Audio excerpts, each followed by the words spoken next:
سلام. دارم میرم آزمایشگاه. 7 صبح دیر رفتم، یعنی دیر بیدار شدم. چهره‌مو الان داری میبینی پف، همش پف. چه خورشید. بچه واقعا خوابم میاد، اگه چشمام باز نمیشه. ولی چیزی که هست اینه که دیگه دارم میرم دیگه. حالا فرقی نمیکنه 6 برم یا 7. کمی بیشتر تو صف میمونم، تو نوبت. مگه نونواییه؟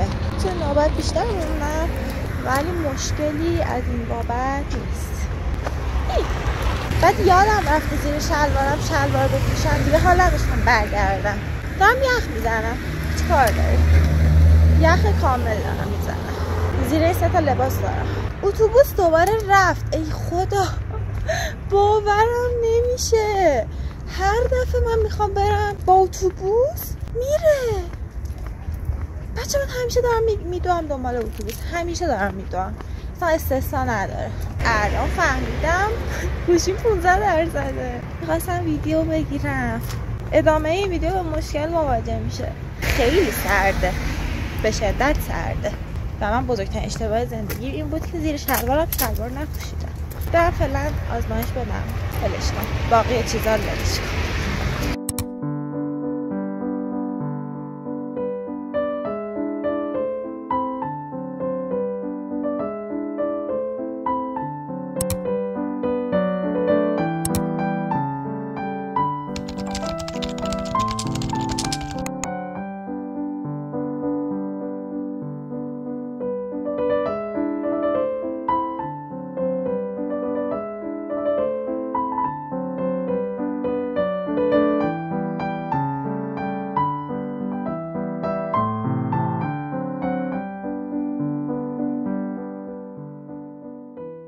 من فردا امتحان دارم، یه حجم گنده از درس‌ها و دارم الان لاک آبی میزنم. واقعا داشتم کلافه میشدم، یعنی ناخونام چیز شده بود، لپر شده بود، چون ناخونام خیلی میشکنه. اون لاکای روش کلا پریده بود. بعد منم بدم میاد یه ذره از لاکم میپره، عصبی میشم. کلا این 2-3 روز اخیر، یعنی از اول هفته تا الان، من اصلا وقت نکردم تغییر بدم، یه لاک دیگه بزنم یا مرتب کنم ناخونامو. یا دانشگاه بودم یا آزمایشگاه بودم یا درگیر ادیت بودم. واسه درس اینجوری هم که میخونم، میدونی فوقش از اون ور یکم زودتر بیدار میشم دیگه. آره من همیشه موقع امتحان همینم، هر کاری میکنم که اون کاری که باید رو نکنم. که جمله ای شد. کلا من با لاکای رنگ تیره خیلی اوکی ترم، مثلا آبی سیر، قرمز، گوجه‌ای نه ها، چری، آلبالویی، زرشکی طور اینا. بعد من قبلا ناخونامو کاشت کرده بودم، یعنی 2 بار من کلا تو زندگی ناخونامو کاشت کردم. ژلیش ببین یه سری چیزا میذاره، نمیدونم، من گفتم ناخونام بلند بشه قدش. اون یه سری چیز گذاشت واسم، یه حالت ناخون مصنوعی بیرنگ گذاشت، بر روی اونو یه ژل زد. راستش پشیمونم هستم صادقانه. من ناخونام شکنده هست به اندازه کافی. بعد اومدم اون کارم روش انجام دادم، ناخونای خودم رو اومد سوهان کشید که حالا اونو بچسبونه روش. بعد کلا دیگه من وقتی برش داشتم ناخونام نرم شده بود، تا یه ذره بلند میشه سری میشکنه. به نظر من نباید اون کارو انجام میدادم و بزرگترین ضرری بود که به خودم رسوندم. دیگه من از ناخون کاشت خوشم نمیاد، ترجیح منه ها. به کسی که ناخونش کاشته ندارم، خیلی هم خوشگله، اتفاقا خیلی نگاه میکنم رو دست دیگران باز دلم میخواد، ولی برای خودم هی طوری هم که نه رو انجام بده. یکی این که همون بحث سلامتی ناخونمه، به اندازه کافی شکنده هست. 2 بحث اینه که من آدمیم که مثلا الان دیدی دارم رنگ آبی میزنم، یا دلم میخواد شب مثلا صورتی بزنم. بعد ناخونه که مثلا میری کاشت میکنی تا 1 ماه اون ناخونات یعنی رو دستت هست دیگه، خسته میشدم ازش. یعنی دیگه صبحش که مثلا 2 روز 3 روز اولش اوکی بود، صبح 4م که بیدار می شدم توی بودم که نه، دلم میخواد اینو عوض کنم، رنگش رو دوست ندارم، الان دیگه دلم میخواد یه رنگ دیگه باشه. ناخونای خودم رو بیشتر دوست دارم، به خاطر اینکه ناخونای من با اینکه خیلی کوتاه و دستام خیلی کشیده نیست، به خاطر اینکه دستای من شبیه مامانمه. بعد مامانم مثلا ناخونش اینجوریه، دوست دارم منم شبیه مامانم باشم، دوست ندارم که بیام مثلا درازش کنم و اینا. تنوعی انجام دادم دیگه، کافیه. بعد بچه‌ها یه چیز دیگه هم بهتون بگم، من کلا آدمیم که هر چیزی رو مثلا سعی میکنم، هر چیز اون چیزی که خیلی خیلی بد نیست، مثلا اینجوری نیستم که بگم شیشه میکشم یه بار امتحان کنم. هر چیزی که دلم میخواد تجربه کنم، مثلا همین کوتاه کردن مو، رنگ کردن مو، دوست دارم که یه بار امتحان کنم. اگه اوکی باشم، اگه اوکی باشم باهاش دوباره میرم انجام میدم. اگه اوکی نباشم باهاش دیگه کلا سمتش نمیرم. من مثلا 2 سال پیش رفتم موهامو رنگ کردم، فیس فریم، این تیکه رو رفتم دکولوره کردم و آبی کردم. اصلا دیگه دوستش نداشتم. 1 ماه اول قشنگ بود، بعدش دیگه کلا رفتم مشکیش کردم، دوباره برگردوندم حالت طبیعی. خونم همینطوریه دیگه، ناخونم رفتم 1 بار 2 بار انجام دادم، دیدم که در این من نیست. بچه‌ها فردا 2 فصل از این کتاب رو من امتحان دارم. بعد فکر نکن مثلا اینجوری که 2 فصل که بیشتر نیست. 2 فصلش 80 صفحه است. اینجوری نوشته شده. یعنی حجم زیادی از مطالب توی این 80 صفحه گنجانده شده. اصلا نمیدونم چی بگم. الان دارم بهتون میگم 2 فصل، بخاطر اینکه از الان تا فردا زیاده. بچه من این ترم خیلی دارم بیشتر از ترم پیش درس میخونم. سعی میکنم مثلا کارگاهی هست شرکت کنم، درس مثلا کلاسیمو یه دور مرور کنم. نمیگم خیلی دارم میخونم مثلا در اون حد تخصصی و مثلا کنکوری طور و اینا. از ترم پیش خیلی بیشتر میخونم، به خاطر اینکه ترم پیش من اصلا طول ترم هیچی نخوندم، مثلا نمیدونستم. مثلا ازم میپرسیدن تقویت منفی مثبت، نمیدونستم چیه. و خب این واسه دانشجوی روانشناسی که ترم 4 مثلا بد بود. بعد نشستم یه سری تئوریا رو خوندم، یه سری چیزای عملی رو دیدم، پستای اینستاگرامم، مثلا یوتیوب، کارگاه، هر چیزی که تونستم شرکت کنم شرکت کردم. خب دیگه توان ندارم بچه‌ها، دارم گند میزنم، دارم وقت میذارم برای درس. مثال شخصیت نمیرسم مثلا آسیب شناسی رو خلاصه کنم، چون نمیشه واقعا همش رو باید خلاصه کنی یا مثلا مطالب مهمش فقط بخونی. این میمونه. امتحان مثلا آسیب شخصیت خوب میدم، آسیب رو گند میزنم. واقعا مطالب روانشناسی خیلی زیاده. این لاکه رو بچه‌ها من خریدم 40,000 تومان. بعد خیلی خوش میکشه، ولی خیلی طول میکشه تا خشک بشه، زبونم دیگه کار نمیکنه. بد نیست، عالی و پرفکت هم نیست. اینم نکنم.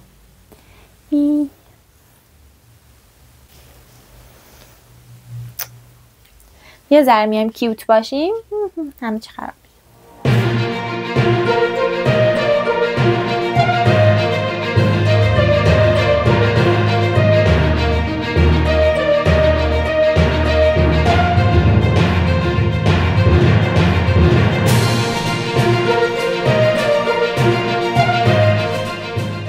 هرچی خوندم اصلا یادم نیست، انگار هیچی نخوندم. نمیدونم این احساسات قبل امتحانه. هر دفعه امتحان میدم واسم جدیده و اصلا عادت نمیکنم به امتحان دادن.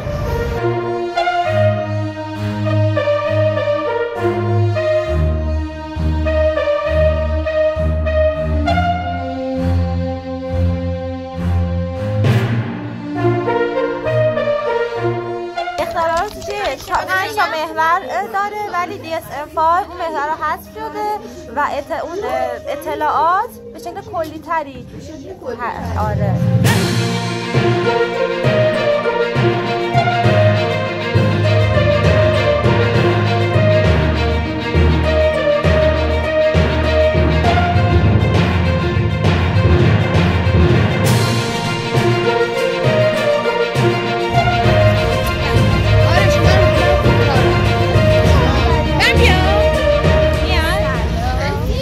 اصلا برگردیم اصلا مهم نیست. داریم میگم که موضوع توضیح در مورد این ناهاری نبخوریم که بمونیم زیاد. روزان این خانوم با یه استادی برداشته این درسو که ما الان امتحانشو داشتیم که بیچاره شده. مثلا ما افرادی که الان تو این جمع حضور دارن 5 صفحه 6 صفحه نهایت 10 صفحه جزوه خوند. بچه‌ها من 80 صفحه جزوه خوندم، کتاب خوندم، باش جزوه بود. آره پوستم کنده دیگه، اصلا بیزی بوده دیگه، خیلی فشار روش بوده. دادم امتحانو ولی تمام شد رفت. بعد نبود. اینا الکی میگن این کل جزوه بود که ما تا 3 صفحه هم زیاده، این یه صفحه خلاصه. من کتابو گنده نوشتم. 3 صفحه گنده.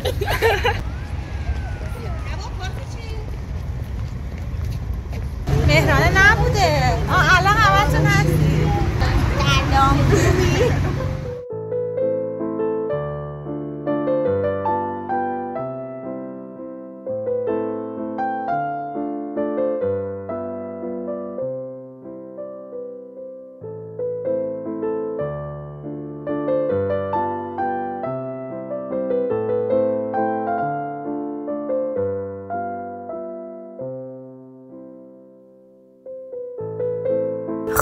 من دیروز به محض اینکه اومدم خونه دیگه خوابیدم و اصلا جون نداشتم، یعنی تا غروب خوابیدم. اصلا باورم نمیشد من انقدر خسته باشم و حتی شبم زود خوابیدم. ساعت 12 بود 11 بود من چشام داشت میرفت. بعد بازم بیدار شدم امروز باز خوابم میاد. خیلی خستم هنوزم و می‌خواستم از صبح برم باشگاه و به خودم گفتم برم نرفتم. به خاطر اینکه خسته بودم دیگه جون نداشتم هیچ کاری کنم. دلم نمیخواست برم وزنه بزنم. البته گذاشتمش بر حسب مود و این چیزا، باز نرفتم و کار درستی نکردم. قیافه کتاب رو میبینم حالم میخواد به هم بخوره. قط رو میبینی؟ واقعا نمیدونم. چند روز نسبت به رشتم احساس بدی پیدا کردم. احساس میکنم که خیلی مطالبی که من باید بخونم تا تبدیل به یه درمانگر یا یک روانشناس خوب بشم زیاده. پس من بر نمیاد و از عهده من خارجه. باز نمیدونم. شاید طبیعیه توی مثلا ترم 5 باشی، بعد نزدیک کنکور ارشد باشی، من مثلا 3 ترم دیگه باید کنکور داده باشم. نمیدونم، شاید طبیعیه که فکر کنی از همه چی عقبی یا قرار نرسی یا نمیتونی یا از پسش بر نمیای. الان من چه حسی دارم که روانشناسی خیلی سخته و تو نمیتونی انجامش بدی. امیدوارم این حس بگذره چون اصلا حس قشنگی نیست. دیری کتاب جدید، کتاب سالهای سگی از ماریو بارگاس.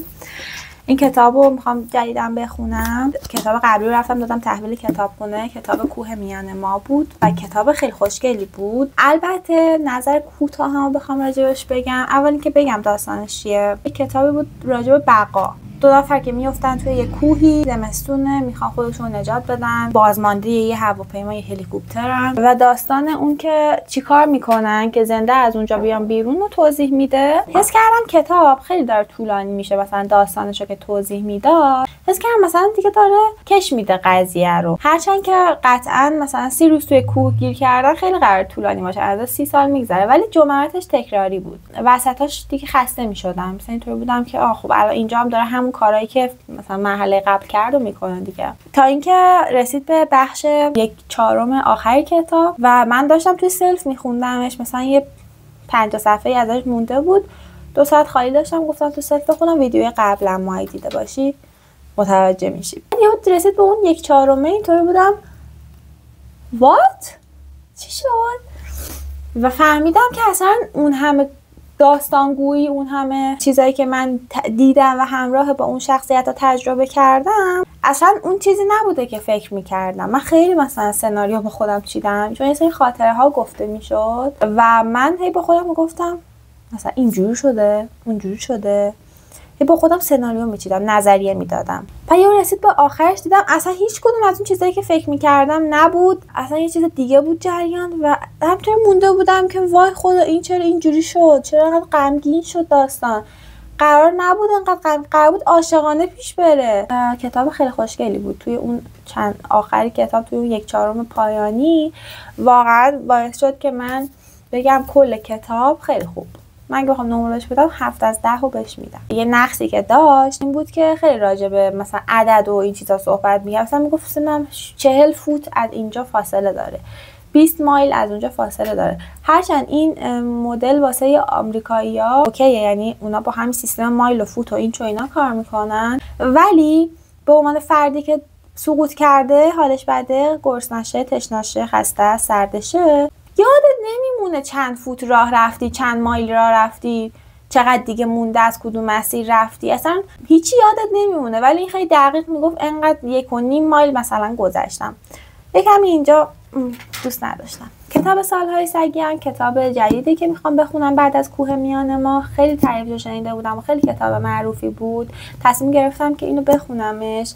بعد زدمش چت جی پی تی به خاطر اینکه من نمیدونستم داستانش چیه، فقط میدونستم یه کتاب معروفیه و خیلی ازش تعریف کرده بودم. و یه راه جدیدی که پیدا کردم همینه. بچه‌ها شما این کار انجام بدید. مثلا یه کتابی می‌خرید، بعد نمیدونید مثلا داستانش حول محور چی میچرخه، بزنید مثلا کتاب این از فلان نویسنده، بدون لو دادن داستان بگو مثلا راجع به چیه، به چت جی پی تی بگید. بعد میاد یه خلاصه‌ای بهت میده، هم اینکه اسپویل نمیکنه، هم اینکه میفهمی داستان چیه، همین که میدونی محور داستانو بدونی خیلی راحت هم میتونی باش کنار بیای، باش ارتباط بگیری. بعد من چون نمیدونستم کتاب راجع به چیه، زدم چت جی پی تی عزیزم محترم که اصلا دوستش ندارم آدم تکنولوژی نیستم، و بهم گفت که چیه تا مدت ها قرار کتاب داشته باشم، میخوام شروعش کنم. امروز میخوام شروعش کنم کتابمو بخونم. شما بهم بگید که اگر این کتابو خوندید نظرتون راجبش چیه، خوبه بده، بهم بگید. اسپویل نکنید ولی اگه خوندید بهم بگید که چطور بوده. حالا خودم که خوندم تو ویدیوهای بعدی میام راجبش براتون حرف بزنم.